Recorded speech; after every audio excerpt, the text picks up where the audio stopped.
Istriku telah berada di rumah selama 8 tahun sebagai ibu rumah tangga. Ibuku berkata, dia hanya parasit, tidak mau bekerja. Aku pun memberikan kartu ATM-ku pada istriku dan berkata, pergilah keluar dan bersenang-senanglah selama beberapa hari, biar ibu tahu rasa.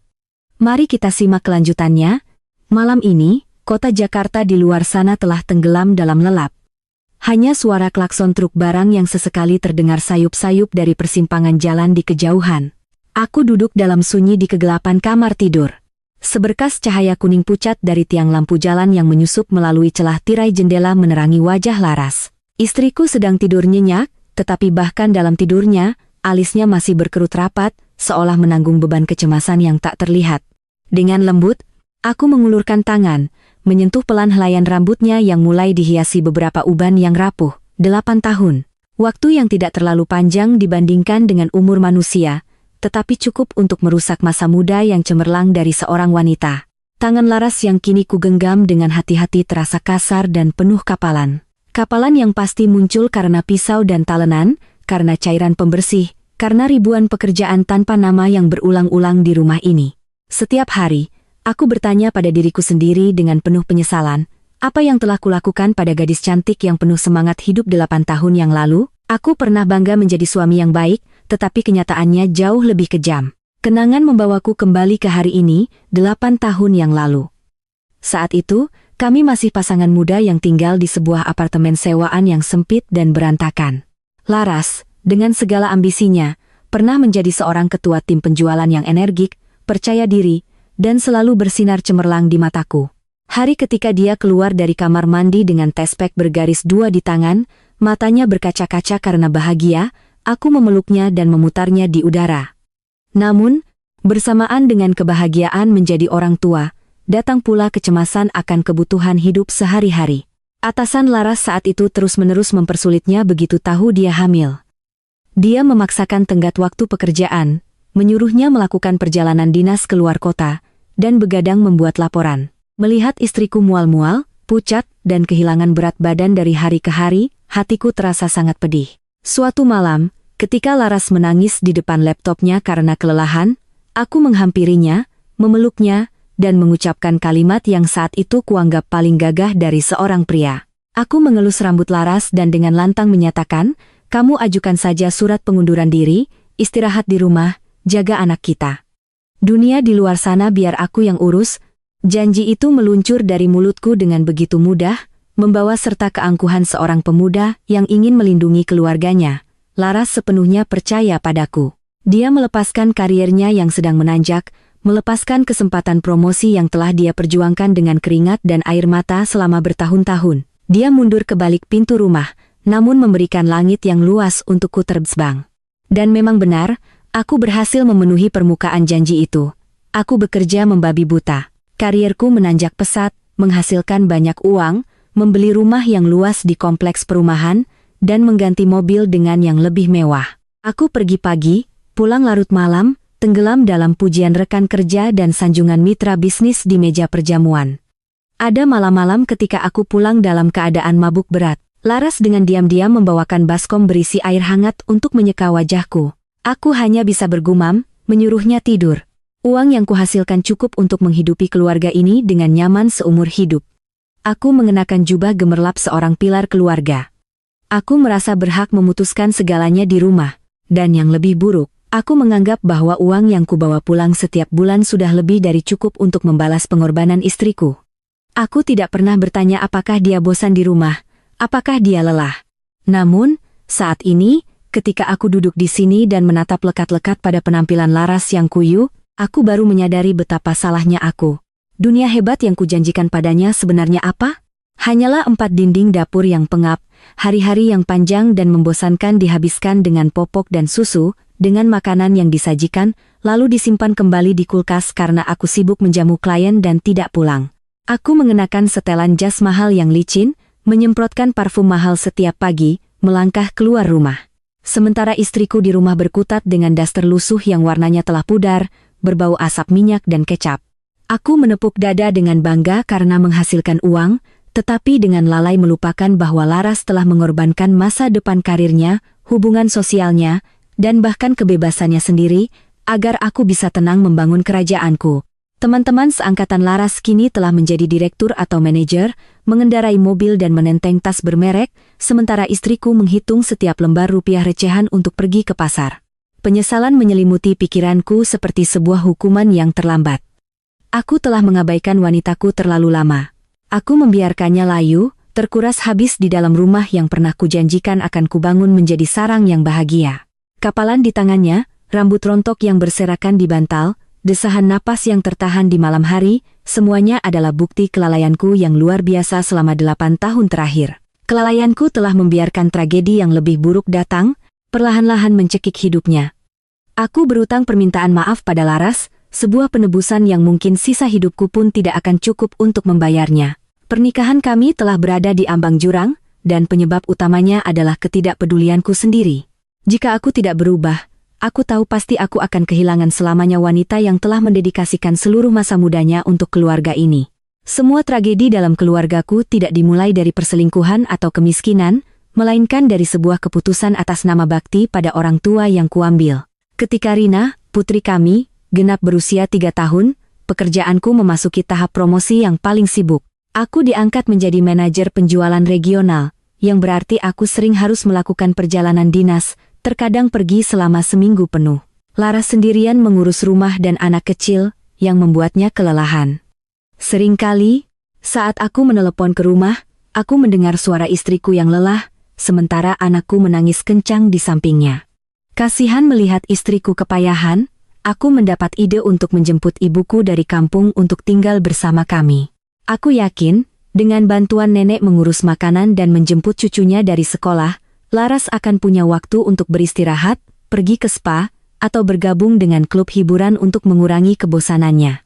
Aku mengendarai mobil, pulang ke kampung, membantunya mengemasi barang-barang, dan dengan antusias membawanya ke kota. Aku sama sekali tidak tahu bahwa saat mobil berhenti di depan rumah, aku juga sedang membuka pintu neraka bagi istri setiaku. Ibuku adalah seorang wanita dari pedesaan Jawa Tengah yang memegang teguh pemikiran konservatif. Seumur hidupnya, dia bekerja keras di sawah, terbiasa dengan pemikiran bahwa seorang wanita harus membanting tulang di ladang sambil melayani suami dan anak. Ketika dia melangkah masuk ke rumahku yang nyaman dan menyaksikan menantunya tidak bekerja dan hanya menjadi ibu rumah tangga, di kepalanya langsung terbentuk prasangka bahwa Laras adalah seorang benalu. Pemeriksaan ketat dimulai dari hal-hal terkecil dalam kehidupan sehari-hari. Ibuku, dengan dalih sebagai orang yang lebih tua, mengambil alih kendali pengeluaran belanja pasar Laras. Setiap hari, dia mengamati setiap ikat sayur dan potong ikan, membuka kulkas untuk memeriksa apa saja yang dibeli menantunya. Dia mengomel tentang Laras yang membeli daging sapi terlalu mahal atau membeli buah impor untuk cucunya yang dianggapnya sebagai pemborosan uang putranya. Dia sering bergosip ke seluruh kompleks perumahan, mengatakan bahwa putranya hebat, sendirian menafkahi seluruh keluarga, sementara menantunya hanya tahu menikmati hidup enak tanpa tahu diri.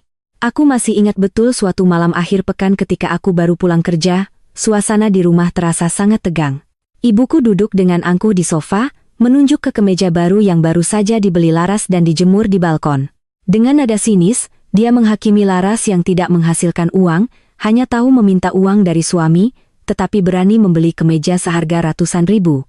Dia berkata bahwa dulu dia mengenakan baju tambalan sambil bekerja keras seharian tanpa berani mengeluh, sedangkan menantu zaman sekarang terlalu dimanja, belum menghasilkan sepeser pun sudah berani boros. Dia bahkan berteriak bahwa uang yang kuhasilkan harus disimpan untuk masa depan atau dikirim ke kampung untuk mengurus makam leluhur, bukan untuk dipakai pamer oleh seorang wanita. Laras berdiri diam di ambang pintu dapur, menundukkan wajah. Kedua tangannya saling meremas erat hingga buku-buku jarinya memutih.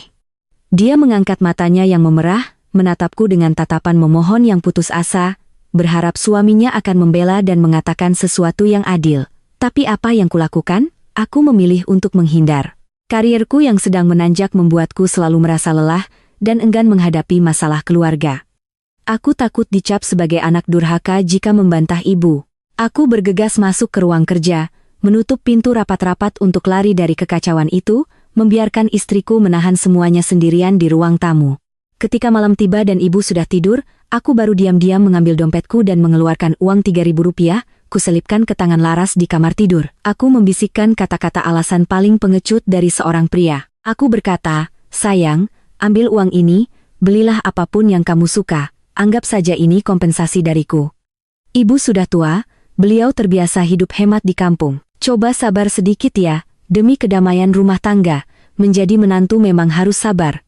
Nanti setelah ibu tiada, aku akan mengganti semuanya untukmu. Laras menatapku lekat-lekat dengan sorot mata yang gelap.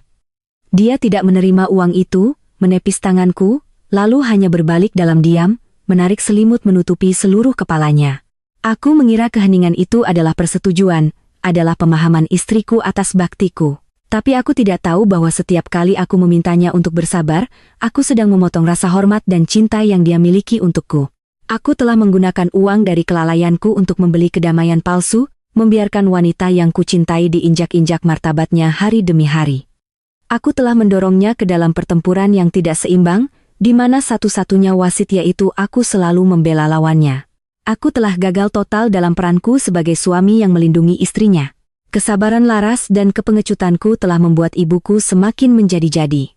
Dia tidak hanya berhenti pada sindiran, tetapi mulai menanamkan pikiran beracun ke dalam kepala putri kami yang berusia 7 tahun. Rina dulunya adalah anak yang sangat dekat dengan ibunya. Dulu, setiap pulang sekolah, dia akan berlari ke dapur, memeluk Laras, dan dengan riang bercerita tentang apa yang terjadi di kelas, memamerkan nilai-nilai bagusnya. Dia sering membantu ibunya memetik sayur atau merapikan piring. Laras juga selalu memberikan perawatan paling lembut untuknya, mengepang rambutnya dengan teliti, memasak makanan kesukaannya, dan mengajarinya belajar setiap malam. Namun, sejak nenek tinggal bersama, dan terus-menerus menyejalkan pandangan-pandangan sesat, sifat anak itu mulai berubah secara drastis. Pelukan sambutan semakin jarang, digantikan oleh sikap kasar dan menjauh dari ibunya sendiri. Aku mulai melihat tanda-tanda aneh di meja makan setiap malam. Rina tidak lagi antusias dengan masakan Laras. Suatu hari, Laras susah payah memasak sayur sop iga yang sangat lezat, tetapi anak itu mengerutkan kening, mendorong mangkuknya ke samping, dan dengan angkuh mengeluh, sayurnya hambar, tumisannya terlalu lembek. Suatu kali, dia bahkan dengan kasar melempar sumpitnya ke meja, berteriak, "Ibu di rumah seharian, cuma masak saja tidak beres." Kasihan ayah pulang kerja capek, jadi tidak nafsu makan. Aku yang mendengarnya merasa tidak enak, lalu menegur putriku beberapa kali, mengatakan tidak boleh kurang ajar pada ibu, dan harus menghargai usaha orang yang memasak. Namun, ibuku langsung campur tangan. Dia mengambil potongan daging terbaik dan meletakkannya di mangkuk cucunya sambil mencibir, membela, "Cucuku kan bicara benar, tidak ada yang salah." Ibunya memang tidak becus, wajar kalau dikritik, tidak sekolah tinggi, tidak kerja, ya otaknya jadi tumpul, masak pun tidak enak. Laras tidak berkata sepatah kata pun, hanya diam-diam menghabiskan nasi putihnya dengan garam. Dan aku, sekali lagi, hanya mendecahkan lidah dan mengabaikannya, berpikir itu hanyalah reaksi seorang anak yang sedang dalam masa meniru orang dewasa. Nanti kalau sudah besar, dia akan mengerti sendiri. Puncak dari semua ini terjadi pada suatu Jumat sore. Hari itu, aku merasa pusing karena stres pekerjaan, jadi aku meminta izin pulang lebih awal untuk beristirahat. Rumah sepi, Laras mungkin sedang pergi ke supermarket untuk belanja mingguan. Ketika aku melewati kamar tidur Rina, pintu kamar sedikit terbuka. Aku berhenti ketika mendengar suara ibuku sedang berbisik-bisik dengan cucunya. Rina sedang berbaring sambil bermain game di iPad, sementara ibuku duduk melipat pakaian untuknya. Suara ibuku terdengar datar, meneteskan racun setetes demi setetes ke dalam jiwa anak yang masih lugu itu, mengubah sepenuhnya persepsinya tentang ibunya. Ibuku berkata, Rina harus belajar yang rajin agar kelak bisa menjadi bos besar dan menghasilkan banyak uang seperti ayah. Dia berpesan agar anak itu jangan sampai seperti ibunya, sekolah susah-susah, akhirnya hanya mendekam di rumah, cuci piring, sikat toilet, dan menadahkan tangan meminta setiap rupiah dari suami untuk ke pasar. Dia mengulang-ulang lagu yang sama, bahwa orang yang tidak menghasilkan uang adalah orang yang tidak berguna, seorang benalu, bahwa ayah Rina adalah orang yang hebat yang memastikan rumah ini punya makanan dan pakaian. Dia menekankan bahwa Rina hanya perlu menyayangi ayah, menuruti ayah, dan nenek saja sudah cukup. Ibunya hanyalah orang lain, tidak menghasilkan uang, jadi nanti kalau sudah tua dan sakit-sakitan juga tidak bisa diandalkan, hanya akan menyusahkan anak-anak. Aku mendengar kata-kata itu dan tertegun. Amarah meledak di kepalaku. Aku mendorong pintu dan masuk ke kamar. Aku bertanya dengan suara tertahan pada ibuku, Mengapa dia mengajari cucunya hal-hal yang tidak bermoral seperti itu? Mengapa dia menjelek-jelekkan ibunya di depan anak itu? Ibu sedang merusak kepribadian cucu ibu sendiri. Ibuku sama sekali tidak terkejut atau menunjukkan penyesalan. Dia melotot padaku, memukul kasur dengan keras, dan membantah. Nenek bicara fakta, tidak ada satu kata pun yang salah. Kamu banting tulang di luar sana, bawa uang pulang, sementara istrimu enak-enakan di rumah, merawat kuku tangan dan kakinya. Dia bilang dia kasihan pada putranya, jadi dia harus mengajari cucunya agar tahu diri, supaya kelak bisa berbakti pada ayahnya. Aku membuka mulut untuk membantah, untuk menjelaskan pengorbanan Laras, tetapi saat itu juga telepon di sakuku berdering. Panggilan dari direktur cabang yang memintaku segera bergabung dalam rapat online darurat untuk menangani masalah kehilangan barang. Kebiasaan menempatkan pekerjaan di atas segalanya kembali muncul dengan kuat, mengaburkan tanggung jawabku sebagai seorang ayah. Aku melirik jam, mendecahkan lidah, dan hanya mengucapkan kalimat lemah, menyuruh ibu untuk tidak bicara seperti itu lagi, lalu berbalik dan masuk ke ruang kerja. Aku telah melarikan diri dengan pengecut. Aku membiarkan putriku tenggelam dalam pemikiran sesat neneknya, membiarkan citra ibu yang berbakti hancur berkeping-keping di mata anak itu. Aku berutang pada anak itu sebuah didikan yang layak, dan berutang pada istriku sebuah batasan yang kokoh dengan ibuku sendiri. Setiap tekanan pasti akan meledak pada waktunya, dan gelas itu akhirnya tumpah pada suatu akhir pekan yang panas terik. Hari itu, Laras demam tinggi akibat virus. Sejak semalam, dia batuk-batuk hebat, suhu tubuhnya mencapai 39,5 derajat, dan seluruh badannya lemas. Pagi harinya, Laras meminum 2 tablet penurun panas, lalu terbaring lemas di tempat tidur, menutupi seluruh tubuhnya dengan selimut karena terus-menerus merasa kedinginan. Melihat istriku sakit, aku merasa kasihan. Aku sibuk membuatkan air hangat untuknya, menyuruhnya beristirahat dan tidak perlu khawatir tentang apapun. Siang ini, aku akan memesan makanan dari luar untuk seluruh keluarga. Seharusnya semua berjalan lancar, jika saja tidak ada kemunculan mendadak seorang tamu tak diundang yang memecah keheningan. Tepat pukul 10 pagi, bel pintu berbunyi. Aku membuka pintu dan sangat terkejut melihat Pak Suryo, mitra bisnis terbesar perusahaanku, bersama istri dan putranya berdiri di depan rumah. Pak Suryo tersenyum lebar, menjabat tanganku dengan erat, dan berkata, "Hari ini akhir pekan. Saya ajak keluarga ke supermarket dekat sini, jadi sekalian mampir ke rumah Bapak, biar tahu rumah." Hubungan dengan Pak Suryo sangat penting untuk posisi wakil kepala cabang yang sedang kuincar. Istri Pak Suryo juga seorang wanita yang terkenal sangat teliti dan perfeksionis dalam pergaulan sosial. Dengan panik, aku mempersilakan tamu masuk, menyeduh teh terbaik, dan mengeluarkan piring buah impor terlezat dari kulkas. Ketika tamu sudah duduk nyaman dan mulai berbincang-bincang, aku permisi ke dapur untuk memesan hidangan dari restoran seafood terkenal di dekat situ agar bisa menjamu mereka dengan layak. Tepat saat jariku akan menekan tombol konfirmasi pesanan senilai beberapa juta rupiah, ibuku tiba-tiba masuk ke dapur. Dia menarik lengan bajuku dengan kasar, melotot, dan berbisik memarahi dengan nada tajam. Dia bilang ada tamu penting datang, kalau membeli makanan dari luar itu tidak sopan, orang akan menilai kita meremehkan tamu. Dia mengkritik makanan luar yang penuh bahan kimia dan tidak higienis, kalau mereka sakit perut, kita yang akan disalahkan. Dia bersikeras agar aku masuk ke kamar dan membangunkan Laras, menyuruhnya memasak hidangan yang layak agar tamu melihat betapa terampilnya menantunya. Dia bilang dengan begitu, aku juga akan bangga di depan atasan, menunjukkan citra keluarga yang teratur, memiliki istri yang baik dan penurut. Aku mengerutkan kening dan menjelaskan bahwa Laras sedang demam sangat tinggi, badannya panas sekali, dan tidak mungkin bisa berdiri di dapur untuk memasak. Ibuku mencibir dengan jijik.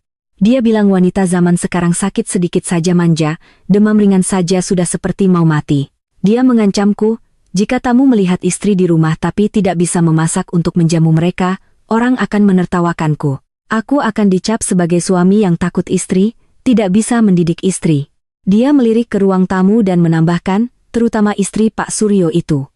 Kalau dia lihat makanan pesanan disajikan di meja, dia akan menilai keluarga kita jorok dan tidak menghargai tamu.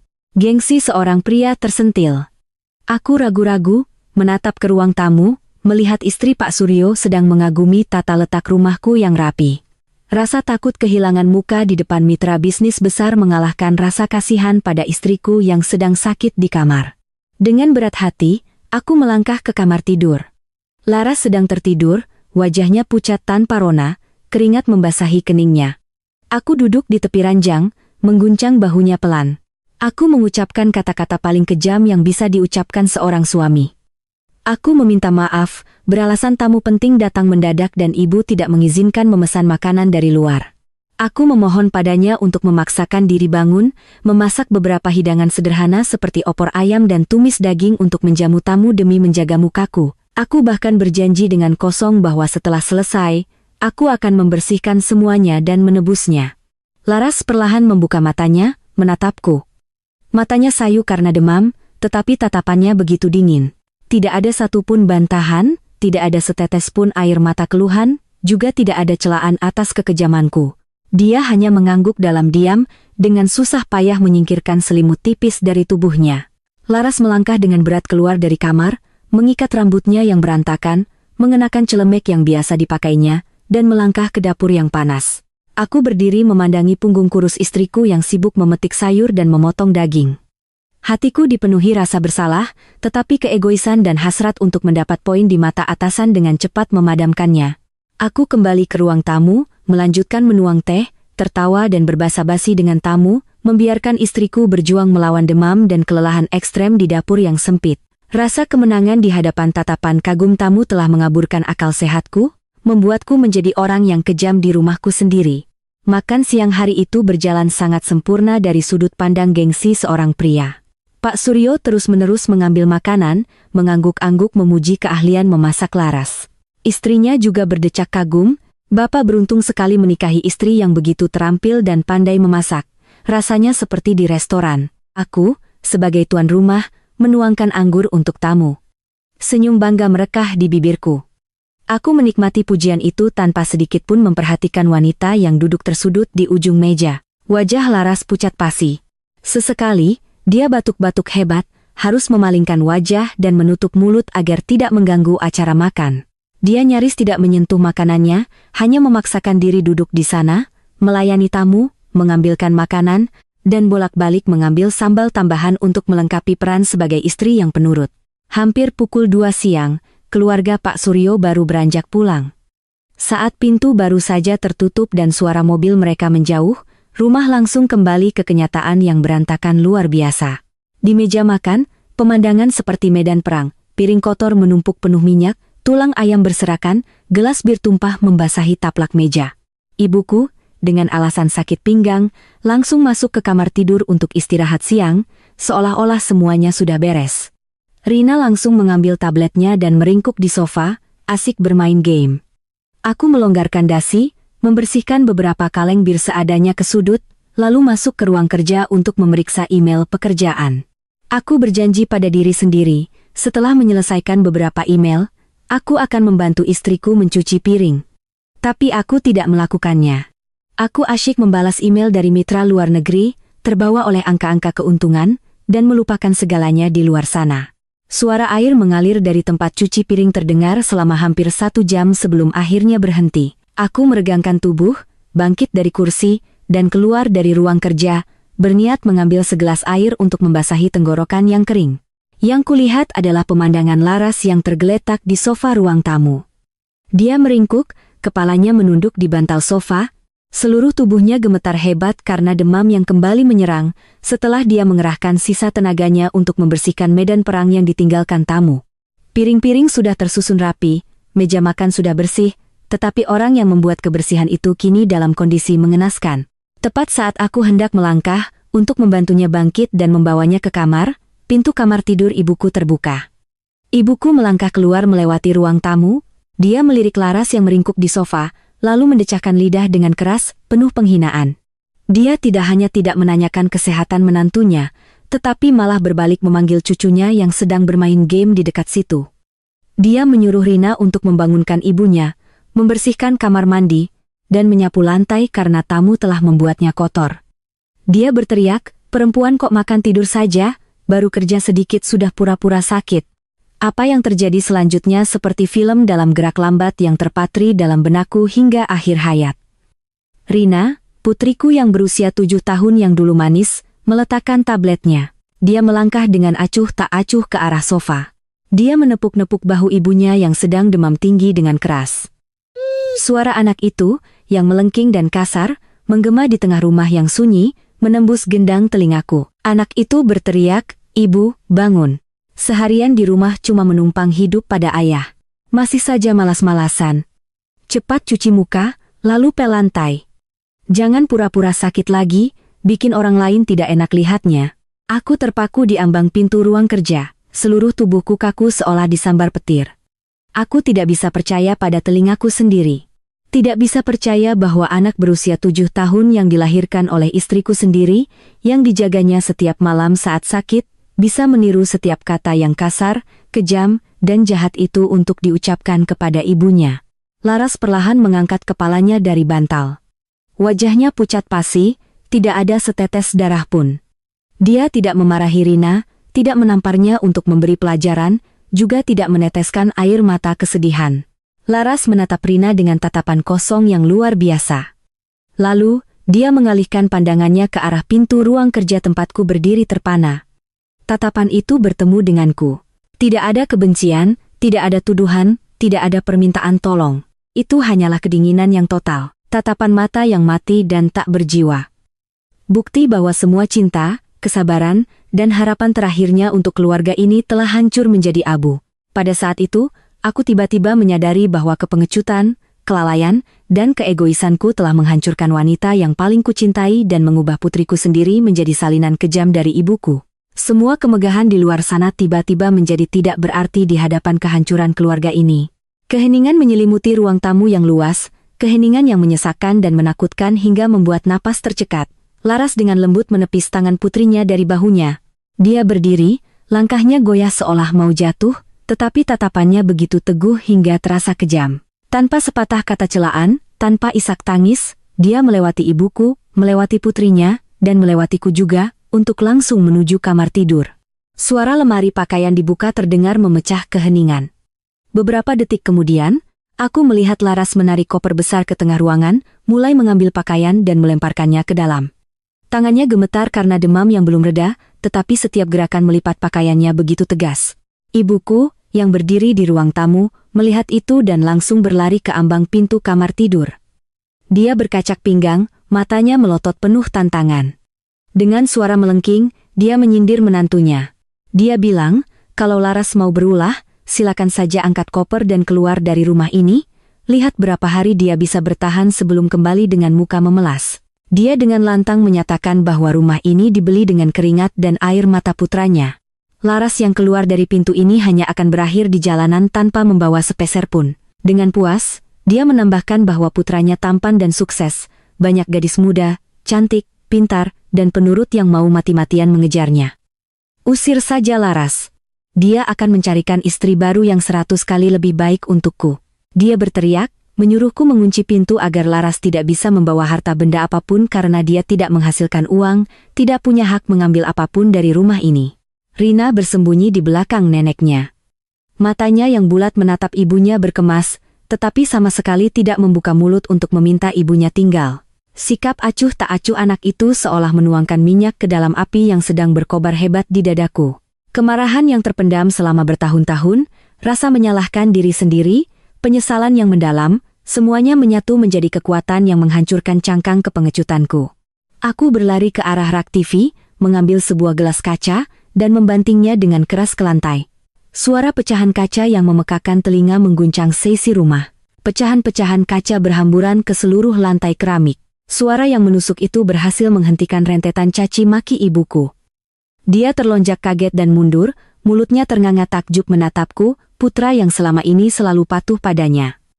Rina juga meringkuk ketakutan. Aku melangkahi pecahan kaca, berjalan lurus ke arah ibuku. Aku menatapnya tajam, kedua tanganku terkepal erat untuk menahan keinginan merusak segala sesuatu di sekitarku. Aku menggeramkan setiap kata, volume suaranya tidak terlalu keras, tetapi cukup untuk mengintimidasi. Aku meminta ibu untuk diam seketika. Aku menunjuk ke arah Laras, yang berdiri diam di samping kopernya, dan dengan lantang menyatakan bahwa dia adalah istriku, satu-satunya wanita yang kunikahi seumur hidupku. Aku menekankan bahwa dialah yang telah mengorbankan masa mudanya dan masa depannya untuk melahirkan anak untukku dan mengurus keluarga ini selama 8 tahun, agar aku bisa menjadi seperti sekarang. Aku berteriak, menanyai ibuku dengan hak apa dia menghina wanita putra kandungnya sendiri. Aku berbalik, menatap putriku yang berusia 7 tahun. Aku menunjuk lurus ke wajah Rina, membentaknya dengan keras. Aku bertanya padanya, belajar dari mana sikap kurang ajar dan tidak terdidik itu? Berani menepuk bahu ibunya, berani menyuruh ibunya bekerja saat sedang sakit parah? Siapa yang mengajarimu sifat tidak tahu terima kasih, dan meremehkan orang yang telah melahirkanmu? Ibuku mulai berakting. Dia memukul-mukul dadanya, menangis meraung-raung. Dia mengeluh pada langit, meratapi nasib buruknya karena melahirkan anak durhaka. Demi seorang wanita asing, berani membentak ibu kandungnya dan putri kandungnya. Dia menyeka air mata, mengancam akan segera berkemas dan pulang kampung untuk memberikan ruang bagi kami berdua. Lihat saja bagaimana aku akan hidup dengan cap sebagai anak yang mengusir ibunya. Namun, kali ini taktik drama ibuku sama sekali tidak berhasil. Aku tidak mengalah, tidak berlari untuk membujuknya, dan tidak meminta maaf untuk membeli kedamaian palsu seperti biasanya. Aku berdiri tegap, menghalangi pintu kamar tidur, melindungi ruang pribadi istriku. Dengan dingin, aku menyatakan kepada ibu dan putriku.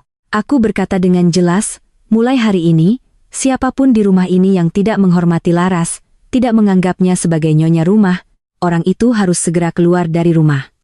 Aku lebih baik dicap durhaka, lebih baik menjadi ayah yang otoriter, daripada membiarkan wanitaku diinjak-injak 1 detik pun lagi. Setelah melampiaskan amarahku pada ibu dan putriku untuk menegakkan kembali tatanan, aku berbalik dan masuk ke kamar tidur. Laras masih berdiri di sana, di samping koper yang sudah tertutup rapat. Dia tidak menunjukkan keterkejutan atau rasa terima kasih atas pembelaan terlambat dariku. Tatapannya masih setenang danau yang telah mengering dari segala emosi. Keheningan itu bahkan lebih menakutkan daripada omelan atau tamparan keras. Aku mendekat, berniat merengkuh bahu kurusnya yang gemetar karena demam, berharap menemukan sedikit kehangatan yang akrab. Namun, Laras mundur selangkah, menciptakan jarak tak terlihat, namun kokoh seperti tembok benteng. Dia berbicara dengan suara serak dan berat karena sakit. Laras berkata, aku tidak perlu lagi memainkan drama pahlawan penyelamat. Segalanya sudah terlanjur terlalu jauh. Dia bilang dia sudah terlalu lelah dengan rumah ini, lelah menjadi pelayan tanpa bayaran, lelah menanggung kata-kata pedas dari ibu mertua dan tatapan merendahkan dari anak kandungnya sendiri. Dia menatap lurus ke mataku, mengatakan bahwa kelelahan terbesarnya adalah harus hidup dengan suami yang selalu memilih diam demi keamanan diri sendiri. Laras menarik resleting jaket tipisnya dengan tegas, berkata, aku harus pergi dari sini sekarang juga. Aku butuh ruang untuk bernapas, untuk memikirkan kembali rentetan hari-hari sebagai istri dan ibu yang penuh kehinaan ini. Dia tidak langsung meminta cerai sekarang, tetapi ketegasan di matanya menunjukkan niatnya untuk pergi tidak bisa diganggu-gugat. Tidak ada yang berhak menghalanginya. Aku terpaku di tempat, hatiku terasa sesak. Aku ingin menahannya, ingin berlutut meminta maaf, ingin memohon padanya untuk memberiku kesempatan menebus semua kesalahanku, tetapi ketika melihat wajahnya yang pucat pasi, mata yang bengkak, dan penampilannya yang kuyu, aku sadar aku tidak punya hak untuk memaksanya lagi. Memaksanya untuk tinggal di tempat yang penuh sesak ini saat ini adalah keegoisan tertinggi dari seorang yang hanya memikirkan diri sendiri. Luka yang disebabkan olehku dan keluargaku terlalu dalam, tidak bisa disembuhkan hanya dengan beberapa kata maaf atau satu tindakan marah sesaat. Aku berdeham, mencoba menahan rasa sesak yang naik ke tenggorokan. Aku menatap lurus ke mata Laras dengan suara tulus dan penuh penyesalan. Aku mengakui bahwa aku adalah pria brengsek, terlalu lalai, terlalu pengecut saat melarikan diri dari tanggung jawab sebagai suami dan ayah, membiarkannya menanggung semua luka sendirian. Aku mengangguk setuju untuk membiarkannya pergi, tinggal di luar untuk sementara waktu. Aku berkata, pergilah, carilah tempat yang benar-benar tenang. Istirahatlah, rawat dirimu sampai sembuh total.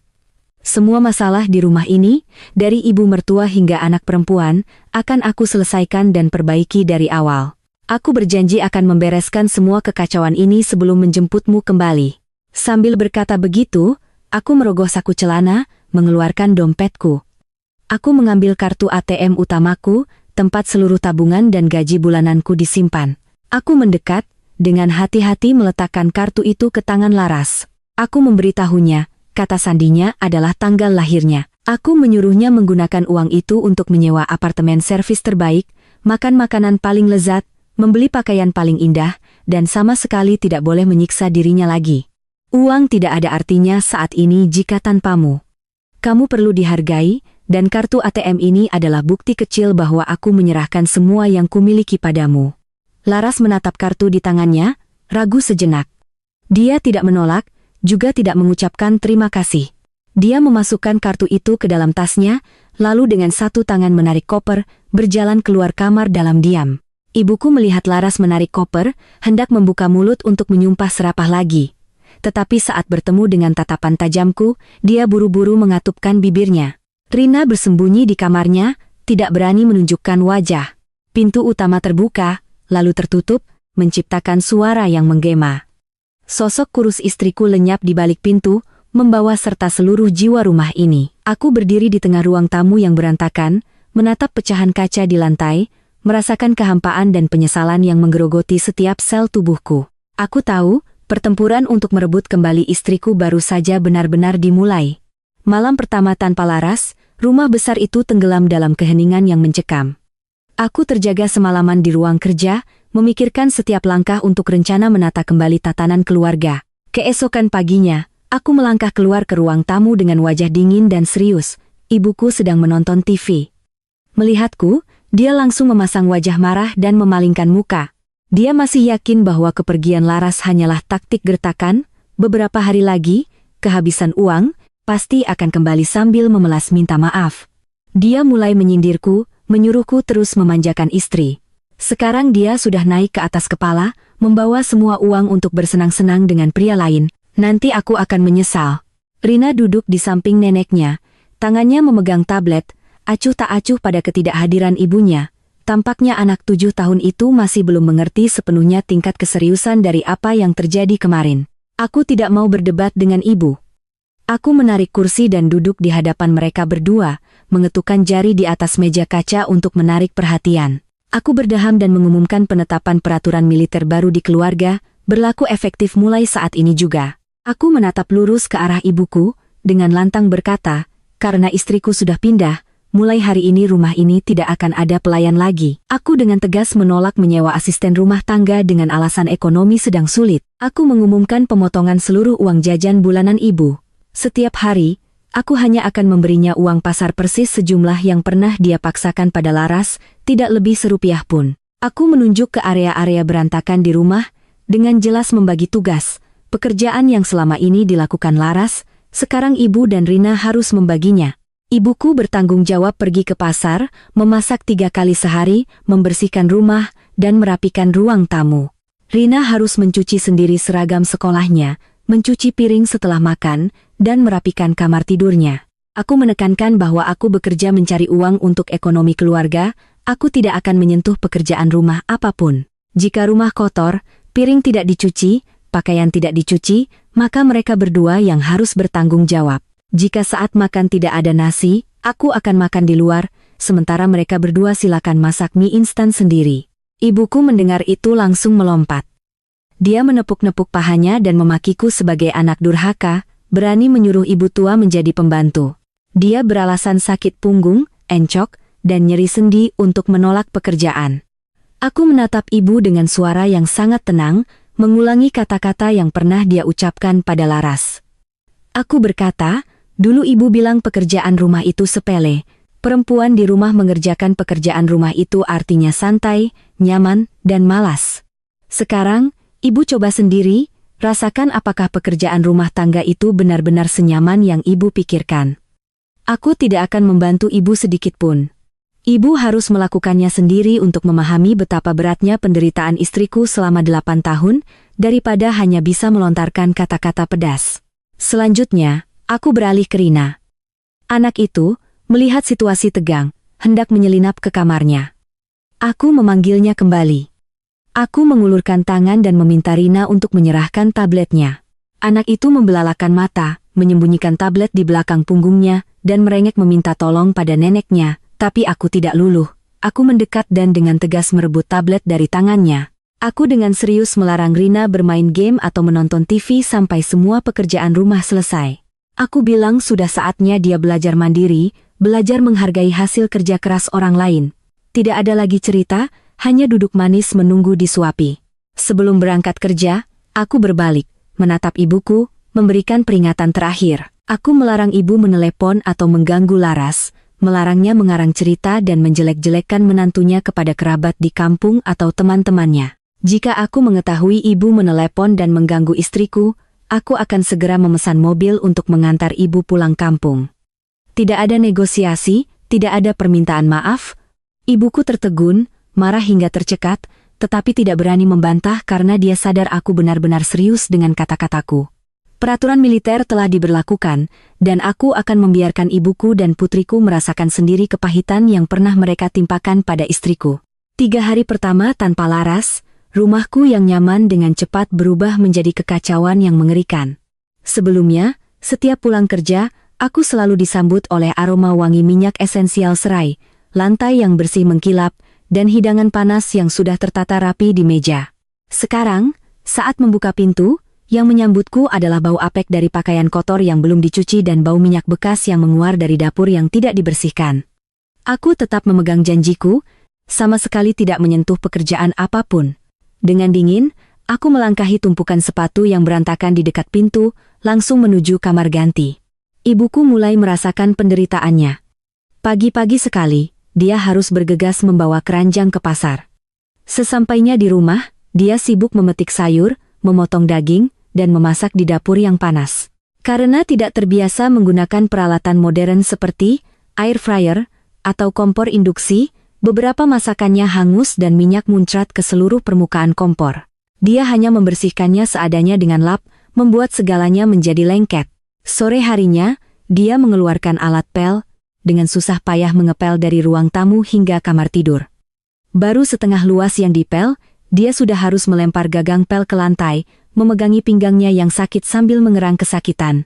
Dia meneleponku, mengeluh, meminta diantar ke rumah sakit untuk periksa tulang. Tapi aku dengan tegas menolak, menyuruhnya mengoleskan minyak urut dan beristirahat. Kerja rumah kan ringan, Bu. Masa bisa sakit? Sedangkan Rina, sang putri kecil yang terbiasa dimanja ibunya, kini harus menghadapi kenyataan pahit. Pulang sekolah, dia kelaparan, tetapi di meja hanya ada telur dadar yang keasinan, dan semangkuk sayur kangkung rebus yang terlalu matang buatan neneknya. Malam harinya, sesuai perintahku, Rina harus membawa seragam olahraganya yang penuh keringat dan debu ke kamar mandi untuk dicuci dengan tangan. Anak 7 tahun itu kebingungan mengucek pakaian dengan sabun. Busa sabun muncrat ke matanya, membuatnya perih karena harus menggosok kerah dan lengan baju dengan kuat. Kedua tangan mungilnya cepat memerah, dan ujung jarinya melepuh karena lecet. Rina terduduk di lantai kamar mandi dan menangis tersedu-sedu. Dia berlari ke ruang tamu, menunjukkan kedua tangannya yang memerah di depanku, air mata bercucuran, merengek meminta ayah mencucikan untuknya. Aku duduk di sofa, memegang koran. Mataku dengan dingin melirik kedua tangan putriku. Aku sama sekali tidak membujuknya, tidak mengambil kotak P3K untuk mengobatinya seperti biasa. Aku melipat koran, dengan suara datar namun tajam, aku berkata, "Kenapa menangis?" Baru mencuci 1 setel baju sudah mengeluh. Ibumu mencuci, memasak, membersihkan rumah ini selama 8 tahun, tangannya kapalan dan pecah-pecah. Apa dia pernah mengeluh 1 kata pun padamu? Kamu tidak kasihan pada ibumu, malah ikut-ikutan nenek menghinanya malas. Aku menunjuk ke arah kamar mandi, dan dengan tegas memerintahkan Rina untuk kembali menyelesaikan cuciannya, memerasnya hingga kering, lalu menjemurnya. Setelah selesai, baru boleh tidur. Anak itu dengan sedih, sambil sesenggukan, berjalan kembali ke kamar mandi. Punggungnya yang gemetar menunjukkan penyesalan yang terlambat. Makan malam menjadi sebuah siksaan. Aku mampir ke restoran sebelum pulang atau membeli steak mahal untuk kumakan di meja kerja di ruanganku. Di ruang makan, aku melihat nenek dan cucunya mengunyah makanan mengerikan hasil masakan ibuku. Ibuku tidak bisa menelan semur daging yang pahit karena gosong. Dia membanting sumpit ke meja, mengeluh bahwa rumah ini seperti kandang babi, hidup lebih buruk dari mati. Aku keluar mengambil segelas air, melihat hidangan mengerikan di meja, lalu dengan tenang menjawab ibuku. Aku mengingatkannya bahwa baru 3 hari berlalu, Apa yang Ibu dan Rina lakukan hanya 1/10 dari beban kerja yang harus ditanggung Laras setiap hari. Pelajaran ini baru saja dimulai. Aku akan membiarkan kalian berdua benar-benar merasakan betapa beratnya setiap tetes keringat yang jatuh ke lantai. Dengan begitu, barulah kalian akan tahu cara menghargai kerja keras dan pengorbanan orang lain. Pada hari kelima, konflik antara aku dan ibuku meledak karena masalah uang. Pagi-pagi sebelum berangkat kerja, aku meletakkan selembar uang Rp200.000 di meja makan. Ini adalah jumlah yang sama persis dengan yang setiap hari ditetapkan ibuku untuk Laras gunakan sebagai biaya makan 3 orang dewasa dan 1 anak. Dulu, ibuku terus-menerus menyindir, mengatakan bahwa uang sebanyak itu lebih dari cukup untuk membeli makanan enak jika sang istri pandai berhitung. Sekarang, giliran dia yang memegang uang itu. Ibuku menatap lembaran uang itu dengan kening berkerut, tetapi tetap mengambilnya dan membawa keranjang ke pasar. Hampir pukul 10 pagi, dia kembali dengan gusar, membanting keranjang plastik ke lantai dengan wajah marah. Di dalam keranjang, hanya ada beberapa ikat kangkung layu dan sepotong daging tipis yang cukup untuk 1 orang. Aku sengaja mengambil cuti pagi itu, duduk di ruang tamu membaca buku untuk menunggu momen ini. Ibuku langsung menghampiriku, menepuk-nepuk pahanya, dan memulai lagu keluhannya. Dia berteriak, menuduhku gila. Rp200.000, bisa beli apa di kota mahal ini? Dia mulai bercerita bahwa di pasar, seikat kangkung saja sudah Rp20.000, 1/4 kilo daging sapi Rp40.000, seekor ikan mas kecil hampir Rp50.000. Beli sayur dan daging saja uangnya sudah habis, mana cukup untuk beli bawang, bumbu, atau buah pencuci mulut untuk cucunya. Dia menyalahkan kenaikan harga, menuduhku pelit. Apakah aku ingin ibu dan anakku mati kelaparan? Aku meletakkan buku di meja, menyilangkan kedua tangan, dan dengan tenang menatap ibu. Aku menunggunya selesai meluapkan semua kekesalannya, sebelum perlahan-lahan angkat bicara. Aku bertanya pada ibu pergi ke pasar merasa mahal sekali, kan? Tidak cukup untuk membeli 3 macam lauk untuk sekali makan, kan? Ibuku mengangguk cepat, dia mengira aku sudah memahami penderitaannya dan akan segera mengeluarkan uang tambahan, tetapi aku langsung menyiramkan air dingin ke kepuasannya dengan sebuah fakta pahit. Aku berdiri, berjalan ke arah keranjang belanja yang kosong, lalu berbalik, menatap lurus ke mata ibu. Aku menggeram, mengungkap kebenaran pahit yang selalu sengaja diabaikan oleh ibuku. Aku mengingatkannya, selama bertahun-tahun, setiap hari ibu hanya memberikan istriku persis Rp200.000. Tapi setiap hari, hidangan yang disajikan istriku selalu lengkap dengan semangkuk sayur, lauk daging atau ikan, ditambah lagi dengan sepiring buah yang sudah dikupas rapi untuk ibu dan Rina. Rina suka stroberi, ibu suka mangga harum manis. Meja makan selalu lengkap, ibu tahu kenapa istriku bisa melakukannya. Ibuku tergagap, matanya berkedip-kedip menghindari tatapanku, mencoba membantah bahwa mungkin Laras mengambil uang belanja bulanan dariku untuk menambahinya. Aku tertawa getir. Aku berkata terus terang bahwa semua uang belanja, ibu yang kelola. Istriku tidak punya uang pribadi sepeser pun. Untuk bisa menyajikan hidangan lengkap dengan uang pas-pasan dari ibu, istriku harus bangun jam 5 pagi. Tidak peduli hujan atau panas, dia naik motor ke pasar induk yang jaraknya belasan kilometer dari rumah agar bisa mendapatkan sayur dan ikan dengan harga lebih murah. Dia harus memutar otak, menghitung setiap rupiah, menawar setiap sen dengan para pedagang, menahan tatapan meremehkan dari orang lain. Dia menahan lapar, tidak sarapan, menahan diri tidak membeli baju baru, berhemat habis-habisan demi melengkapi makanan di rumah ini. Aku mendekat, suaraku penuh celaan dan kepedihan. Aku bertanya pada ibu, seorang wanita yang begitu berhemat dan berkorban segalanya untuk suami, anak, dan ibu mertuanya, tapi setiap hari ibu menghinanya sebagai parasit, pemalas yang tidak bisa cari uang. Ibu mengawasinya, mengkritiknya boros. Sekarang ibu sendiri yang pegang uang, sendiri yang hitung, sendiri yang masak. Apa mata ibu sudah terbuka? Apa ibu sudah melihat betapa kejamnya kata-kata ibu telah membunuh jiwa istriku? Ibuku terpaku seperti patung. Kata-kataku menusuk tepat di jantungnya, menelanjangi semua ketidakadilan dan pemaksaan yang dilakukannya selama ini. Dia menundukkan kepala, tidak bisa mengucapkan sepatah kata pun untuk membantah. Tangan keriputnya memainkan ujung bajunya, kegugupan terpancar jelas di wajah tuanya. Untuk pertama kalinya, aku melihat harga diri feodalnya hancur di hadapan kebenaran telanjang tentang kondisi ekonomi dan pengorbanan diam-diam menantu yang pernah dia remehkan. Aku berbalik dan masuk ke ruang kerja, meninggalkan ibuku yang berdiri sendirian di tengah ruang tamu, merenungi pelajaran pertama tentang pemahaman dan rasa syukur. Malam yang sejuk mengusir sebagian hawa panas siang hari, aku memarkir mobil di lobi sebuah apartemen servis mewah. Di tanganku, ada sekantong bubur ketan hitam dengan santan, makanan yang sangat disukai Laras saat sedang stres. Sudah seminggu sejak dia pindah dari rumah, aku tidak menelepon untuk mengganggunya, hanya diam-diam mentransfer uang ke kartunya dan meminta manajer gedung untuk mengawasinya. Aku ingin memberi Laras ruang yang cukup tenang untuk memulihkan kesehatan dan menyeimbangkan kembali mentalnya. Berdiri di depan pintu kamar nomor 502, aku merapikan kerah kemejaku, lalu mengetuk pintu 3 kali perlahan. Aku menunggu dengan cemas, berharap bisa melihat istri yang sangat kuhargai. Pintu terbuka. Laras muncul dengan pakaian rumah yang rapi. Wajahnya sudah sedikit lebih merona, demamnya telah reda, tetapi di matanya masih ada selaput kabut kelelahan. Melihatku, dia sedikit terkejut, tetapi tidak membanting pintu. Laras mundur selangkah, memberiku jalan untuk masuk. Ruangan kecil itu tertata sangat rapi, tercium aroma lembut minyak esensial. Aku meletakkan kantong bubur di meja makan kecil, lalu berinisiatif menarik kursi dan mempersilakan istriku duduk. Aku yang memulai pembicaraan dengan suara tenang dan sangat tulus. Aku berkata, "Aku beli makanan kesukaanmu, makanlah sedikit biar hangat. Bagaimana tidurmu akhir-akhir ini? Apa demamnya sudah benar-benar hilang?" Laras mengangguk pelan. Dia menjawab dengan nada tenang. Dia bilang tidurnya nyenyak, tidak perlu memikirkan jam memasak, jadi pikirannya lebih rileks. Dia bertanya langsung padaku, "Ada apa kemari? Bagaimana ibu dan Rina di rumah? Apa rumahnya sangat berantakan?"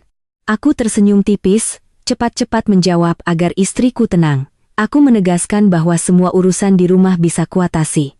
Ibu dan Rina sedang belajar untuk bertanggung jawab atas tindakan mereka. Kamu tidak perlu memikirkan mereka saat ini. Aku ingin kamu mencurahkan seluruh perhatianmu pada dirimu sendiri. Aku merogoh tas kulit yang kubawa, mengeluarkan sebuah map berisi dokumen yang rapi, meletakkannya di meja, dan mendorongnya pelan ke arah Laras. Dia melirik ke bawah, menunjukkan ekspresi terkejut saat melihat namanya tercetak jelas di sampul map lamaran kerja. Di sampingnya, ada daftar riwayat hidup yang disusun sangat profesional. Aku berdeham, dan dengan serius menjelaskan alasan sebenarnya dari pertemuanku hari ini. Aku berkata pada istriku, "Aku sudah banyak berpikir tentang 8 tahun terakhir. Aku berutang padamu sebuah karier dan rasa hormat yang pantas. Aku tahu kamu pernah menjadi wanita yang sangat hebat di dunia bisnis. Aku tidak mau memintamu pulang sekarang untuk terus menjadi ibu rumah tangga di dapur. Aku ingin kamu kembali menjadi dirimu yang dulu, percaya diri dan bersinar." Aku menjelaskan lebih lanjut bahwa dokumen ini telah kukerjakan semalaman, merangkum semua pengalaman kerja dan prestasi luar biasa Laras sebelum dia berhenti untuk melahirkan. Aku telah proaktif menghubungi beberapa mitra lama, orang-orang yang pernah mengenal kemampuannya, untuk merekomendasikan dan menjamin kekosongan 8 tahun dalam riwayat hidupnya. Klien-klien lamamu masih mengingatmu. Mereka sangat menghargai kemampuan negosiasimu. Aku menunjuk ke map itu, mendorong Laras untuk membukanya. Aku berpesan agar dia percaya diri untuk wawancara. Lakukan lagi apa yang kamu sukai. Dunia di luar sana benar-benar milikmu. Dan di belakangmu, aku berjanji akan menjadi tembok yang kokoh untuk mendukung segalanya. Tangan Laras menyentuh map itu, matanya tiba-tiba memerah. Tetesan air mata pertama jatuh sejak insiden itu terjadi, tapi itu bukan air mata kemarahan, melainkan air mata haru yang tak tertahankan. Dia menatapku, suaranya sedikit bergetar. Laras bertanya, "Kamu melakukan ini karena kasihan padaku, atau karena ingin menebus rasa bersalah?" Aku dengan tegas menggelengkan kepala. Aku menatap lurus ke mata istriku, menjawab dengan mantap. Aku berkata, "Aku melakukan ini karena aku menghormatimu. Karena aku menyadari nilai sejati dari wanita yang telah berjuang bersamaku. Aku ingin menebus kesalahanku dengan tindakan nyata, bukan dengan bujukan kosong." Malam itu, aku pulang tanpa menuntut istriku untuk kembali ke rumah. Aku hanya meninggalkannya dengan sebuah pintu baru yang penuh harapan untuk melangkah maju. Hari-hari berikutnya, Laras mulai keluar dari zona nyamannya.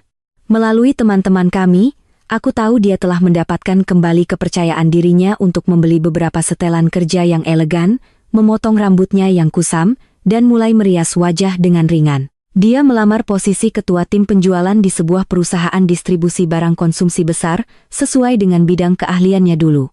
Pagi saat Laras wawancara, aku duduk di ruang kerjaku, tetapi pikiranku sepenuhnya tertuju padanya. Aku diam-diam menelepon manajer SDM di sana, seorang kakak kelasku semasa kuliah, untuk memastikan mereka akan menilai kemampuan Laras secara adil, tanpa prasangka karena dia sudah lama tidak bekerja. Sore harinya, teleponku berdering. Layar menunjukkan nama Laras. Aku buru-buru mengangkat, mencoba menjaga nada suaraku tetap tenang. Di seberang sana, suara Laras terdengar ceria, membawa energi positif yang sudah lama tidak kudengar. Laras memberitahu bahwa dia berhasil melewati wawancara dengan cemerlang. Jajaran direksi sangat terkesan dengan pemahamannya tentang pasar dan kemampuannya menangani situasi dengan cerdik melalui studi kasus yang sulit. Mereka memutuskan untuk menerimanya bekerja mulai minggu depan dengan gaji awal yang sangat baik, ditambah dengan fasilitas asuransi lengkap. Aku mengucapkan selamat pada istriku, hatiku dipenuhi rasa bangga yang tak terlukiskan. Aku mengusulkan untuk mentraktirnya makan malam enak untuk merayakan keberhasilannya. Laras dengan senang hati setuju. Makan malam itu berlangsung di sebuah restoran mewah di tepi sungai. Ketika Laras masuk, aku hampir tidak bisa mengalihkan pandangan darinya. Istriku mengenakan gaun berwarna biru navy yang menonjolkan bentuk tubuhnya yang ramping. Wajahnya dirias dengan teliti, menutupi jejak kelelahan. Matanya bersinar cerah, senyum selalu menghiasi bibirnya. Kepercayaan dirinya telah kembali, memberinya penampilan yang sama sekali baru, dan penuh pesona. Bunga yang layu di dapur sempit itu kini telah benar-benar mekar dengan kuat. Saat makan, Laras dengan antusias bercerita tentang rencana-rencananya, tentang strategi bisnis yang akan dia presentasikan kepada bos barunya, tentang bagaimana dia akan memperluas jaringan distribusi. Aku duduk mendengarkan sambil menuangkan anggur untuknya dan sesekali memberikan pandangan dari pengalamanku. Interaksi kami tidak lagi sebatas pertanyaan singkat tentang uang belanja atau jemputan anak.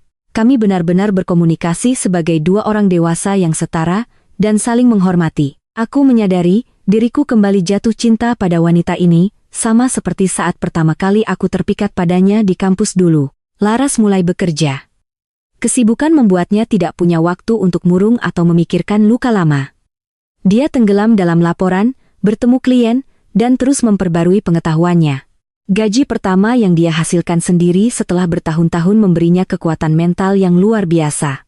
Kadang-kadang, aku mengemudi melewati gedung kantor Laras, dari kejauhan melihatnya dengan percaya diri keluar dari lobi, telepon di tangan, membahas pekerjaan dengan sikap yang berwibawa dan penuh kuasa. Aku mengerti bahwa mengembalikan langit kebebasan bagi istriku adalah keputusan paling tepat yang pernah kuambil untuk menyelamatkan pernikahan ini. Semua usahaku perlahan membuahkan hasil. Sementara Laras sedang menanjak dalam karier barunya, situasi di rumahku justru menemui jalan buntu. Peraturan militer yang kuterapkan telah menguras habis kesabaran ibuku. Hampir 2 minggu harus memasak, membersihkan rumah, dan mencuci pakaian sendiri. Dia terlihat sangat kurus. Kemarahannya semakin membesar, dia tidak mau menerima kesalahannya dan malah menyalahkan menantunya. Pada hari Minggu pagi, ketika aku sedang minum kopi di ruang tamu, ibuku membanting sapu ke lantai. Dia berkacak pinggang dan memulai omelan rutinnya dengan volume suara yang sangat keras. Ibuku dengan kesal menuntut agar aku segera menyewa asisten rumah tangga. Dia mengeluh bahwa dia sudah tua, datang ke sini untuk beristirahat, bukan untuk menjadi budak di rumah ini. Dia memakiku sebagai pria lemah yang terkena guna-guna istri sehingga tega menyiksa ibu kandungnya sendiri. Dia menantangku, jika aku tidak memanggil menantunya untuk kembali dan meminta maaf, atau tidak menyewa pembantu, dia akan berkemas pulang kampung agar aku tahu rasa dan dicemooh oleh semua orang sebagai anak durhaka. Dia yakin aku akan takut dan akan membujuknya seperti biasa. Tapi dia salah. Aku dengan tenang meletakkan cangkir kopiku. Aku berdiri dan langsung masuk ke kamar tidur ibu. Aku menarik tas travel besar, membuka lemari, dan mulai memasukkan barang-barangnya ke dalam dengan tegas. Ibuku berlari mengejar, wajahnya pucat pasi. Dia tergagap bertanya, "Apa yang kamu lakukan?" Aku tidak langsung menjawab, tanganku masih sibuk melipat pakaian. Setelah selesai, aku menarik resleting tas dan membawanya ke ruang tamu. Aku merogoh dompet, mengeluarkan sebuah tiket bus eksekutif yang sudah sengaja aku beli malam sebelumnya untuk mengantisipasi situasi ini. Aku memberikan tiket itu pada ibu dengan suara yang jelas, tanpa kemarahan, tetapi sangat tegas. Aku berkata, aku sudah membelikan tiket untuk ibu, keberangkatan jam 11 siang ini. Aku sendiri yang akan mengantar ibu ke terminal. Aku setuju dengan ibu, sebaiknya ibu pulang kampung untuk beristirahat. Kota yang padat ini tidak cocok dengan gaya hidup ibu. Ibuku, mendengar itu, langsung terduduk lemas di lantai, mulai menangis dan berteriak-teriak. Dia memakiku, menuduhku mengusir ibu untuk membawa pulang istri pemalas. Dia mengungkit-ungkit jasanya melahirkanku dan membesarkanku. Aku menghampiri dan membantunya berdiri. Aku menatap lurus ke matanya, mengucapkan kata-kata tulus dari lubuk hatiku. Aku berkata, aku sayang ibu. Aku selalu berterima kasih atas semua jasa ibu. Setiap bulan, aku akan tetap mengirim uang untuk ibu. Hari raya, aku akan membawa istri dan anakku pulang menjenguk ibu, tapi aku tidak bisa membiarkan ibu tinggal di sini lagi.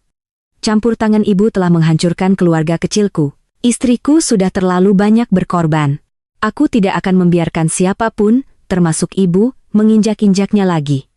Ibu harus belajar menghormati batasan keluarga putramu. Ibu tidak bisa terus menggunakan hak sebagai ibu untuk mencampuri kehidupan pernikahan anakmu. Ibuku tertegun. Dia menyadari ketegasan di mataku, tahu bahwa semua tangisan kini sia-sia. Dia dengan lesu membawa tasnya dan ikut bersamaku ke terminal. Sepanjang jalan, kami tidak berbicara sepatah kata pun. Ketika bus mulai berjalan, melihat wajah tuanya yang penuh penyesalan dari balik jendela, hatiku terasa pedih. Tapi aku tahu, ini adalah keputusan untuk memotong sumber konflik demi menyelamatkan sisa hidup keluargaku. Perpisahan ini perlu agar ibuku belajar tentang rasa hormat dan agar rumah tanggaku memiliki kesempatan untuk pulih. Setelah menyelesaikan urusan dengan ibuku, targetku selanjutnya adalah meluruskan kembali pemikiran Rina yang menyimpang. Selama 2 minggu terakhir, anak 7 tahun itu telah merasakan betapa beratnya mencuci baju, membersihkan kamar, dan mencuci piring sendiri. Keluhannya semakin jarang, digantikan oleh penerimaan diam-diam terhadap aturan baru. Dia mulai memahami betapa melelahkannya pekerjaan tanpa nama yang selama ini dianggap remeh. Namun, agar dia benar-benar menyesal dan memahami nilai seorang ibu, aku perlu menunjukkan padanya sudut pandang yang sama sekali berbeda tentang Laras, sebuah citra gemilang yang terlepas dari 4 dinding sempit rumah. Suatu Jumat sore, aku meminta izin pulang kerja lebih awal, menjemput Rina di sekolah. Alih-alih membawanya pulang seperti biasa, aku mengarahkan mobil ke sebuah pusat konvensi besar di pusat kota. Aku tahu, hari ini perusahaan Laras sedang mengadakan acara peluncuran produk baru berskala besar, dan dialah yang bertanggung jawab utama atas seluruh penyelenggaraan. Aku memarkir mobil di tempat yang tersembunyi, lalu mengajak Rina berjalan mendekati lobi kaca gedung. Aku menyuruhnya berdiri diam di sana dan mengamati dengan saksama wanita yang berdiri di tengah lobi besar itu. Rina menajamkan pandangannya ke arah yang kutunjuk. Melalui dinding kaca transparan, dia melihat ibunya. Laras mengenakan setelan blazer putih yang dipotong dengan apik, rambutnya disanggul tinggi dengan rapi. Auranya begitu cerah dan penuh percaya diri. Dia memegang walkie-talkie, terus-menerus mengarahkan staf, menata stan, tersenyum menyambut tamu-tamu penting, dan dengan percaya diri berkomunikasi dalam bahasa Inggris yang lancar dengan mitra asing. Di sekelilingnya, para bawahannya tampak sangat hormat dan patuh pada perintahnya. Cahaya sorot acara seolah terpusat pada sosok berwibawa Laras. Rina membuka matanya lebar-lebar karena takjub. Dia menarik-narik ujung bajuku, tergagap bertanya, "Ayah, itu benar-benar ibu? Kenapa selama ini aku tidak tahu ibu bisa melakukan hal-hal sehebat ini? Kenapa semua orang begitu patuh pada ibu?" Aku berjongkok, meletakkan kedua tangan di bahu putriku. Dengan suara yang dalam namun sangat serius, aku menjelaskan pada Rina bahwa ibunya adalah wanita yang sangat berbakat dan luar biasa. Dia pernah menjadi pemimpin yang hebat, menghasilkan banyak uang, dan dikagumi banyak orang. Tetapi demi melahirkanmu, demi merawatmu dan ayah, dia rela mundur, mengorbankan seluruh masa mudanya. Aku menekankan setiap kata agar meresap ke dalam benak anak itu. Aku berkata, ibu menanggalkan setelan jas mewahnya untuk mengenakan daster lusuh berbau masakan. Ibu melepaskan kontrak-kontrak besar untuk memegang pel dan sendok sayur demi keluarga. Ibu mengorbankan semua kesempatannya untuk bersinar, hanya demi menjaga rumah ini tetap bersih dan nyaman. Tapi kamu malah ikut-ikutan nenek menghinanya sebagai orang tidak berguna, parasit pemalas. Coba kamu pikirkan. Betapa sakit hatinya, ibu mendengar kata-kata tajam itu dari putri kecil yang paling dicintainya. Ibumu tidak berguna. Dia adalah orang paling hebat di rumah ini. Mendengar penjelasanku yang runut, mata Rina memerah. Air mata penyesalan mulai mengalir di pipi tembamnya. Anak 7 tahun itu berdiri terpaku, menatap ibunya yang sedang bersinar cemerlang di dalam ruang acara. Penyesalan yang mendalam membuncah di matanya yang polos, menghancurkan sepenuhnya semua bisikan beracun neneknya. Pelajaran tentang pengorbanan dan rasa syukur akhirnya meresap jauh ke dalam jiwa anak itu. Dia menyeka air matanya, menatapku dengan wajah penuh tekad untuk memperbaiki kesalahan mengerikan yang telah dia perbuat. Acara peluncuran produk berjalan sangat sukses. Hampir pukul 6 sore, para tamu mulai berangsur-angsur pulang, lampu di aula utama juga mulai diredupkan. Laras berdiri di pintu lobi, menjabat tangan para tamu terakhir dengan sikap profesional. Wajahnya menunjukkan sedikit kelelahan setelah seharian penuh mengkoordinasi acara, tetapi senyum puas tetap terukir di bibirnya. Dia berbalik ke dalam, memberi arahan kepada staf untuk membersihkan lokasi, lalu mengambil tasnya dan melangkah keluar dari pintu kaca menuju tempat parkir. Tepat saat Laras baru saja menuruni anak tangga, Rina melepaskan tanganku. Anak itu berlari sekuat tenaga melintasi pelataran yang luas. Sambil berlari, dia berteriak, "Ibu!" Panggilan yang penuh kerinduan dan penyesalan itu menggema di senja yang sunyi. Laras terkejut, berhenti, dan mencari-cari sumber suara. Ketika dia menyadari putri kecilnya berlari ke arahnya, dia bahkan menjatuhkan tas mahalnya ke tanah. Rina menabrakkan diri ke pelukan ibunya, melingkarkan kedua tangannya erat di pinggang ramping Laras. Anak itu menangis tersedu-sedu, tangis yang pecah membawa serta semua penyesalan yang terpendam selama ini. Rina menundukkan kepalanya di bahu ibunya, sambil terisak-isak mengucapkan permintaan maaf yang tulus. Dia berkata, "Ibu, aku salah, Bu, aku minta maaf sekali. Aku sudah tahu betapa hebatnya ibu, aku sudah tahu pengorbanan ibu untukku. Aku janji, mulai sekarang akan jadi anak baik, akan bantu ayah di rumah, tidak akan pernah membantah ibu lagi. Aku mohon, ibu maafkan aku." "Ibu pulang ya Bu, rumah sepi tanpa ibu. Aku kangen sekali sama ibu." Kata-kata tulus dari lubuk hati seorang anak 7 tahun itu meruntuhkan sepenuhnya benteng pertahanan terakhir di hati Laras. Hati ibu mana yang bisa tetap keras di hadapan tangisan anaknya? Laras memeluk putrinya erat, seolah takut anak itu akan hilang. Air matanya mengalir deras membasahi rambut Rina. Semua amarah, semua luka yang terpendam seakan sirna bersama air mata hangat ibu dan anak itu. Dia mengelus punggung anaknya, dengan suara tercekat menjawab, "Ibu tidak marah, Nak. Ibu kangen sekali sama kamu. Anak ibu anak yang baik. Ibu selalu menyayangimu, tanpa syarat." Mereka berdua terus berpelukan dan menangis di tengah pelataran, tidak peduli dengan tatapan penasaran orang yang lewat. Ikatan suci ibu dan anak telah menyembuhkan retakan dalam yang disebabkan oleh kesalahan masa lalu. Aku perlahan mendekati mereka. Melihat pemandangan itu, hatiku ikut terenyuh, aku membungkuk, mengambil tas Laras, dengan hati-hati membersihkan debu yang menempel. Ketika Laras menatapku, matanya masih basah, tetapi tidak ada lagi tatapan dingin dan waspada seperti saat dia pergi membawa koper. Aku tersenyum lembut, dengan suara hangat berkata, "Semua urusan di rumah sudah beres. Ibu sudah pulang kampung untuk istirahat. Aku dan Rina sudah membersihkan rumah sampai bersih. Rumah itu sekarang hanya menunggu pemilik sebenarnya untuk kembali. Kita pulang ya, sayang." Laras menatapku dalam-dalam, lalu menatap putrinya yang memeluk erat kakinya. Dia mengangguk pelan, anggukan yang menandakan pengampunan atas semua kesalahanku. Aku mengulurkan tangan, menggenggam tangan lembut istriku, sementara tangan yang lain menuntun putriku. Kami bertiga bersama-sama masuk ke mobil, meninggalkan di belakang hari-hari badai yang menyesakkan. Mobil melaju menuju sarang kami, membuka babak baru yang lebih cerah dan hangat dalam hidup kami. Mobil berhenti di depan halaman rumah yang akrab. Suasana muram beberapa hari sebelumnya digantikan oleh kegembiraan bercampur debar-debar. Aku turun lebih dulu, bergegas membukakan pintu untuk Laras, lalu membantunya membawa tas kerja yang berat berisi dokumen. Rina juga berlari kecil mengikuti, memegang erat tangan ibunya, seolah takut ibunya akan hilang lagi. Saat aku memasukkan kunci untuk membuka pintu utama, aku melirik ekspresi Laras. Hatiku berdebar, mengharapkan pengakuan darinya. Dia melangkah masuk dan berhenti sejenak. Rumah tidak lagi berbau apek, tidak ada tumpukan mainan atau pakaian kotor yang berserakan. Lantai kayu dibersihkan hingga mengkilap, meja kaca di ruang tamu bening tanpa noda kopi. Sandal rumah Laras tertata rapi di rak sepatu. Aku berdeham, sedikit gugup mempresentasikan hasil kerja kerasku dan Rina. Aku berkata, aku dan Rina butuh 2 hari akhir pekan untuk membersihkan setiap sudut rumah. Aku tahu bersih-bersihku tidak sebersih kamu, tapi aku janji akan terbiasa. Laras tersenyum tipis, tatapannya melembut penuh kehangatan. Dia melangkah ke area dapur dan sekali lagi terkejut. Di meja makan, ada hidangan panas yang ditutup dengan tudung saji. Aku bergegas ke dapur, menyajikan nasi ke mangkuk, lalu menarik kursi, mempersilakan istriku duduk. Hidangannya terdiri dari daging rebus, sayur gambas, dan telur dadar. Aku menggaruk kepala dengan canggung, mengakui, aku lihat tutorial di internet. Daging rebusnya agak hancur, telurnya juga tidak cantik.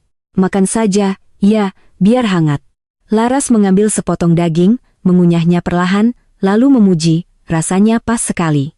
Makan malam sederhana itu, tanpa hidangan mewah, adalah makan malam terlezat yang pernah kami makan, karena dibumbui dengan pemahaman dan ketulusan. Selesai makan, Rina dengan sukarela mencuci piring. Anak 7 tahun itu membawanya dengan sangat hati-hati, tidak ada lagi wajah cemberut. Aku mengajak Laras ke depan kulkas. Di sana, aku menempel selembar kertas A4 yang dicetak rapi dengan judul, Jadwal Piket Rumah Tangga. Di dalamnya, aku mendaftar semua pekerjaan, dari mencuci, memasak, hingga membersihkan toilet. Nama Laras hanya ditugaskan untuk merangkai bunga dan merapikan lemari pakaian pribadinya. 80% pekerjaan berat sisanya dibagi rata antara aku dan Rina. Laras menatap kertas itu, lalu menatapku dengan ekspresi ragu bercampur geli. Dia bertanya, kamu yakin sanggup? Kamu kan banyak pekerjaan di kantor. Aku memegang kedua bahunya, menjawab dengan tegas. Aku sudah minta pindah ke bagian administrasi, gaji mungkin sedikit turun, tapi waktunya lebih pasti. Tidak perlu lagi menjamu klien sampai larut malam. Mulai sekarang, kamu kerja cari uang, aku juga kerja cari uang. Jadi pekerjaan rumah harus kita bagi rata. Aku tidak mau melihatmu menanggung semuanya sendirian sampai layu lagi. Laras menyandarkan kepalanya di bahuku, desahan lega terdengar pelan. Sarang kami akhirnya benar-benar menjadi tempat paling damai untuk kembali. Kehidupan keluarga kami dengan cepat beradaptasi dengan ritme baru ini. Laras semakin sibuk dengan perannya sebagai ketua tim penjualan. Dia sering pulang terlambat atau bertemu klien untuk menandatangani kontrak. Sementara aku, setelah pindah ke bagian administrasi, menyelesaikan pekerjaan tepat pukul 5 sore, menjemput Rina, lalu pulang dan terjun ke dapur, memulai peran sebagai suami siaga. Awalnya adalah serangkaian tantangan yang lucu sekaligus menyedihkan. Aku yang terbiasa memegang pena kini harus memegang pisau, sangat canggung, dan beberapa kali nyaris melukai tanganku sendiri. Suatu kali, aku mencoba menyetrika kemeja sutra Laras, tetapi karena tidak tahu cara mengatur suhu, aku membakar sebagian besar ujung kemeja itu. Di lain hari, aku susah payah memasak sup ikan untuk istriku, tetapi lupa menambahkan jahe untuk menghilangkan bau amis dan menambahkan terlalu banyak garam. Ketika Laras pulang dan melihat kemeja gosong serta hidangan bencana itu, aku sudah siap dimarahi. Tapi dia hanya tertawa, berkata, baju rusak bisa beli yang baru, sup keasinan bisa ditambah air. Dia sama sekali tidak mengkritik atau mencelaku seperti cara ibuku dulu menghinanya. Toleransi dan dorongan dari Laras membuatku semakin menghargai usahaku. Aku mulai mencatat resep dengan hati-hati. Aku belajar memisahkan pakaian berwarna dan putih sebelum dimasukkan ke mesin cuci. Aku belajar cara menggunakan pembersih toilet yang efektif tanpa merusak tangan. Pekerjaan-pekerjaan yang berulang setiap hari ini membuatku benar-benar merasakan betapa melelahkannya secara fisik.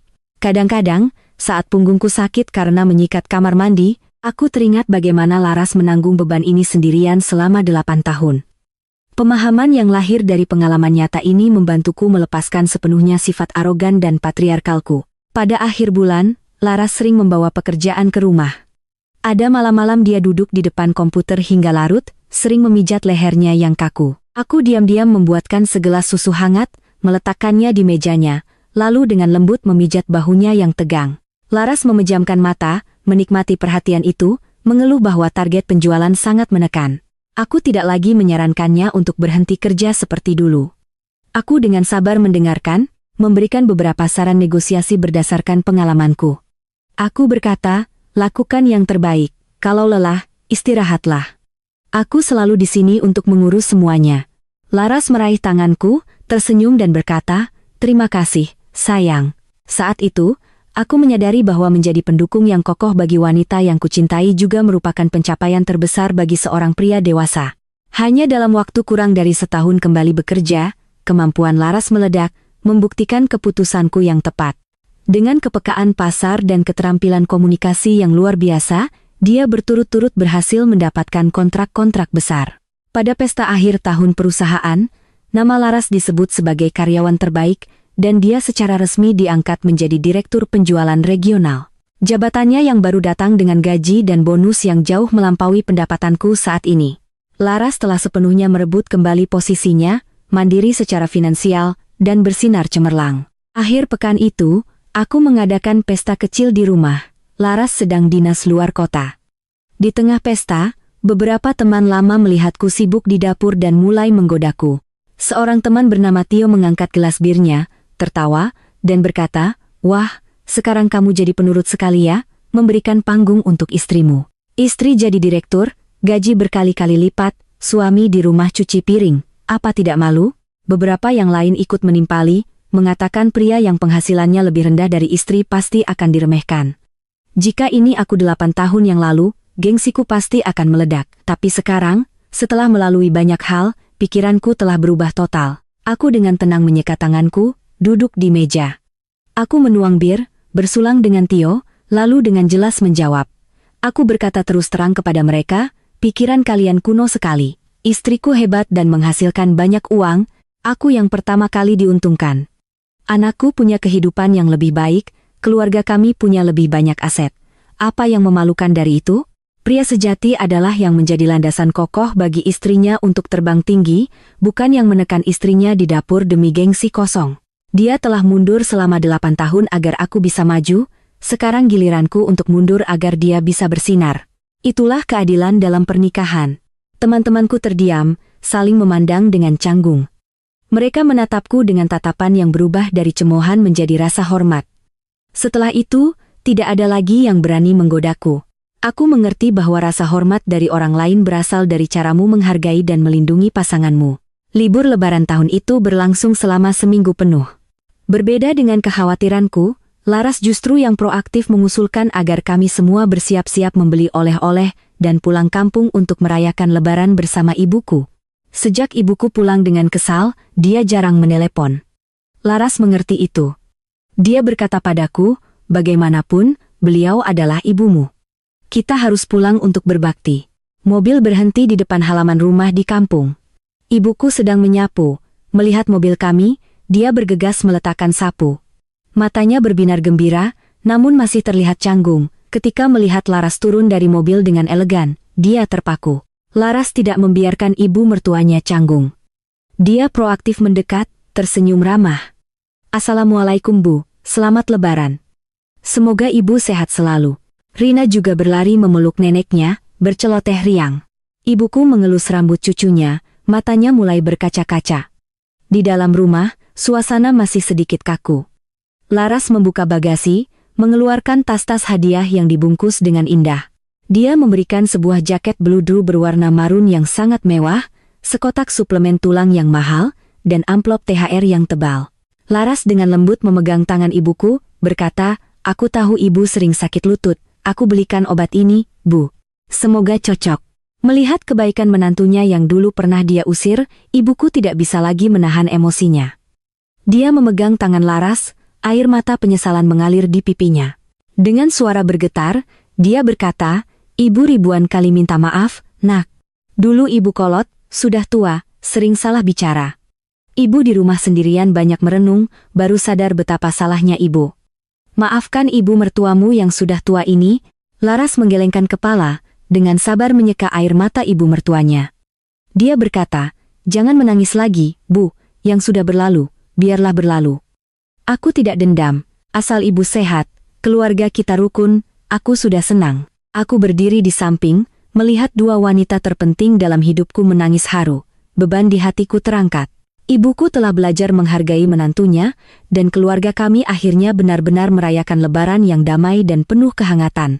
Malam ini, bulan purnama menerangi gedung-gedung pencakar langit Jakarta. Aku dan Laras berdiri di balkon apartemen baru kami yang sangat luas. Hari ini adalah hari istimewa, peringatan 10 tahun pernikahan kami. Rina sudah tidur nyenyak. Di meja kecil, ada sebotol anggur merah dan 2 gelas kristal. Aku menuangkan anggur, memberikan 1 gelas pada istriku, lalu kami bersulang. Laras menyesap sedikit anggurnya, matanya menatap ke bawah ke arah lalu lintas yang ramai. Dia mengenakan gaun sutra merah yang memesona. Rambutnya yang bergelombang tergerai di bahunya, memancarkan kecantikan wanita yang sukses dalam karier dan keluarga. Aku mendekat, melingkarkan lenganku di pinggangnya. Aku berbisik bertanya, 10 tahun menjadi istriku, melewati banyak suka dan duka, pernahkah kamu menyesal menikahiku? Laras berbalik menatapku, senyumnya merekah.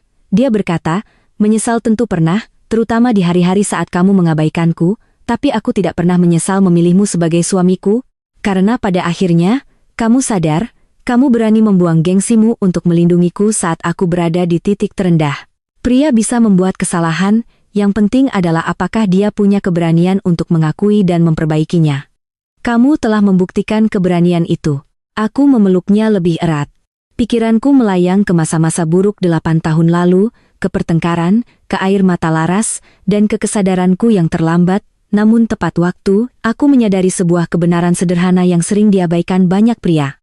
Kebahagiaan keluarga tidak terletak pada siapa yang menghasilkan lebih banyak uang. Kebahagiaan juga tidak datang dari pengorbanan sepihak seorang wanita. Kebahagiaan sejati terletak pada kesetaraan dan pemahaman. Terletak pada penghargaan atas keringat istri di dapur, pada keberanian menurunkan ego untuk berbagi beban dengannya.